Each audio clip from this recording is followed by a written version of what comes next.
চোট যেন তার ছায়া আর মাঠ যেন এক দূরের আলো। তবু আলোটার দিকেই তাকিয়ে আছেন নেইমার। দীর্ঘ ইনজুরি, অস্ত্রোপচার আর অনিশ্চয়তার ভেতর হাঁটতে হাঁটতে ব্রাজিলিয়ান এই তারকার চোখে এখনও একটিই স্বপ্ন, 2026 বিশ্বকাপ।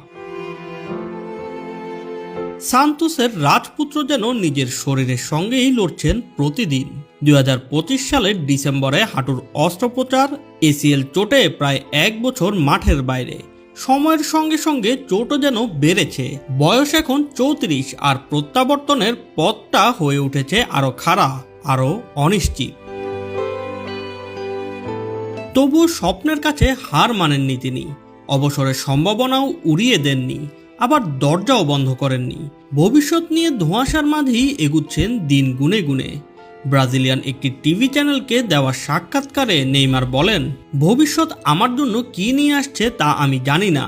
ডিসেম্বরেই অবসর নিতে চাইতে পারি। আমি দিন ধরে ধরে এগুচ্ছি। এই বছরটি গুরুত্বপূর্ণ, শুধু সান্তোসের জন্য নয়, ব্রাজিল জাতীয় দল এবং আমার নিজের জন্য। কথাগুলোতে ক্লান্তি আছে, আছে সতর্কতা, তবে প্রত্যয়ের আলোও আছে।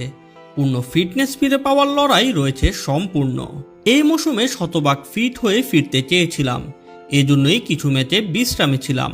অনেকেই নানান কথা বলছে, কিন্তু প্রতিদিনের বাস্তবতা তারা বোঝে না। আমাকে সেটার মুখোমুখি হতে হয়। ইনজুরি নিয়েই গত মৌসুমের শেষ 3 ম্যাচ খেলেন নেইমার। নিজের শৈশবের ক্লাব সান্তোসকে রক্ষা করেন অবনমন থেকে। পরে হলো অস্ত্রোপচার, আবারও সেই ফেরার লড়াই। তাড়াহুড়ো করে মাঠে নামেননি তিনি। ক্লাব সান্তোসও নেয়নি কোনো ঝুঁকি। নেইমার জানান, ক্লাবের ছিল শতভাগ সাপোর্ট।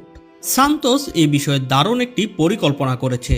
অবশ্যই আমি দ্রুত ফিরে এসে দলকে সাহায্য করতে চেয়েছিলাম, কিন্তু শেষ পর্যন্ত নিজেকে বিশ্রাম দেওয়াই ভালো মনে করেছি, যাতে শতভাগ ফিট, ব্যথামুক্ত ও নির্ভর হয়ে সেরা অবস্থানে ফিরতে পারি।